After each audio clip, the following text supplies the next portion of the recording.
We're going to talk about Love is Blind. If you want to stick around, I'm Elise Bradley. Welcome back to my channel. And we're going to do a quick recap of episodes 7 through 9. I did not do any recaps of 1 through 6, and you want to know why? Because I didn't pay attention well enough to give you a recap. This is going to be a short, quick review. And we're just going to talk about the main points of those 3 episodes because I really think that they were, you want to pay attention to them, but they weren't nothing really intense happened. So we'll start from the top. Oh, did I tell you? Episode 7, everyone's happy. There's no drama. They go on this nice honeymoon to Honduras and everyone seems to be getting along and it's weird. It's weird. There's no fighting. None. The weirdest part is Dave asking everybody if they had sex or not. Nobody had sex. On to the first couple, Monica and Joey. Everything seems to be going really well with Monica and Joey. Joey explains that he has OCD. He is being treated for that. He does like things orderly. Monica seems like she may not like things as orderly, but that's okay. They seem to be getting along great. And the only crack right now, and I think their relationship would be that her sister eventually meets Joey, says that she's not a big fan of him, thinks that he is a great actor, says what you want to hear, and that he's not being authentically himself. And she does not think that he's a good fit for Monica.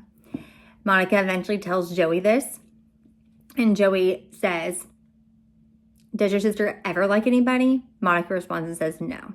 So Joey's like, "I question that she's never liked anybody or approved of anybody, and what does that say about her and how she feels about you dating other people?" And that's a great question. If she's never accepted anybody that she's ever dated, that is questionable. But Joey says something that I think that matters. Joey says, "Listen, I've got a family. If my family was not supportive of the person I was dating, it would make me second guess dating them. So I think it's important that I get along with your sister," and agreed. Dave and Lauren. Dave also is, I don't know if Dave wanting to know why people are having sex or not on the trip is such a big deal. Whether he's just curious or he thinks, are people taking it slow? Are people moving fast? But he's asking everybody. He's trying to be as respectful as possible, but he's obviously curious to death. Maybe he really wants it, or maybe he just wants to know who's having it. I don't know. I was like, damn, you don't have to ask everybody this question, but Dave does. So Dave has gone from being kind of an a-hole in the pods, and Dave was pretty decent in these series. But there's a catch. So Dave's friend, a friend of a friend, was talking to Lauren prior to going on the show. And basically, now Dave's worried because Dave's like, I've not been in a serious relationship for so many years.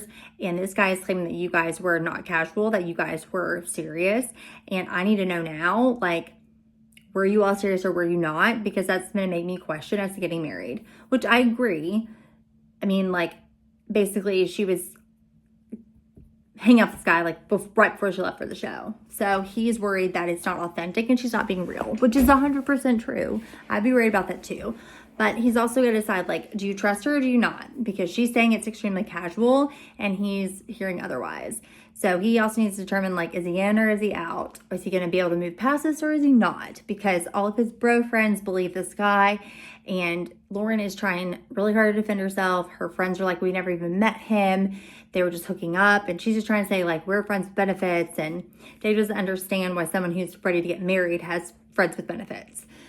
I think that we all casually date up until we meet the one. So I think that there's nothing wrong with her dating before going to the pods or having a friends with benefits person, because if you don't sleep around, maybe you still like it, but you don't want to sleep with everybody. So maybe it worked for you.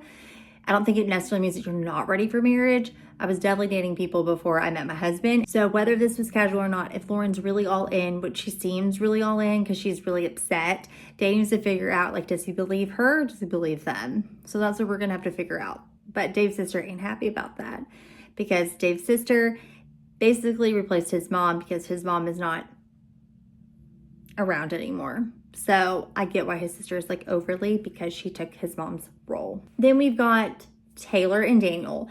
They seem to be doing really, really, really well.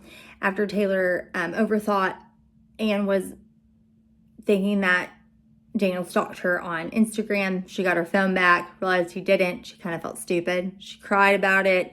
She apologized. She feels absolutely terrible about it. And honestly, I believe her. And Daniel's been really patient and very supportive. So they definitely moved past that, which is great.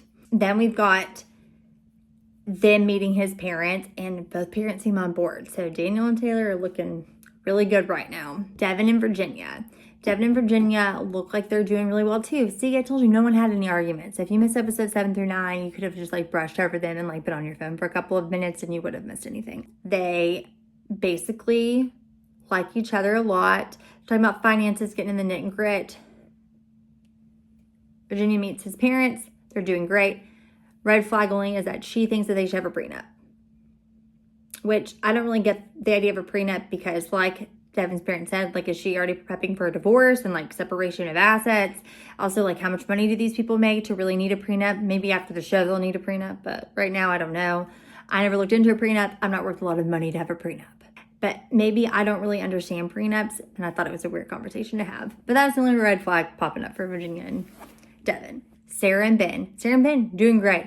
All their friends love them. They seem to be laughing, giggling, getting great vibes, having a good time.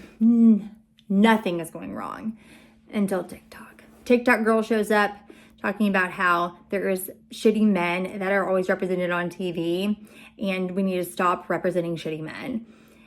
Ben, at the very end of the episode, talks about how this girl he went on a couple of dates with, they may have kissed, but he ghosted her basically. They never even slept together. He doesn't know why she's acting this way towards him, but that she's acting like he's done something really wrong to her. And Sarah says, if I find out anything more than what you've said, like, I'm never going to trust you again, which I wouldn't either.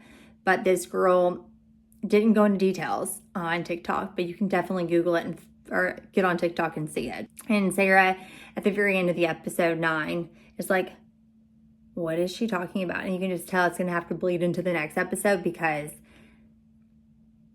they kind of ended it there. So this TikTok girl has raised a bunch of red flags because she's like, why would she say that? But when you're in the dating pool, someone might be more invested than the other person. And Ben might have been a shitty guy back then, but people can change. Also, this girl might have been really hurt. And he's saying it happened a few years ago, and I don't know why she'd bring it to the forefront now unless it was something really bad that he did. Otherwise, she's just ruining ability for him to have another relationship in the future. I'm really curious what he did. I don't want to discredit her because I think it's too early on to discredit anybody.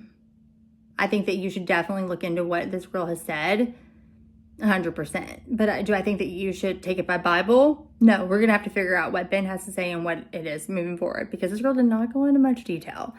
But she definitely put it out there way before the show came out. And when they got their phones back while they're taping, she sees it. So I'm glad that she's gotten to see it though. And I'm curious to see what comes out about it. But I say, girl, Sarah, research. Sometimes people do things out of jealousy, out of spite, and then sometimes they're 100% right. So the episodes look a lot better to come. So can't wait. Love you guys. Bye.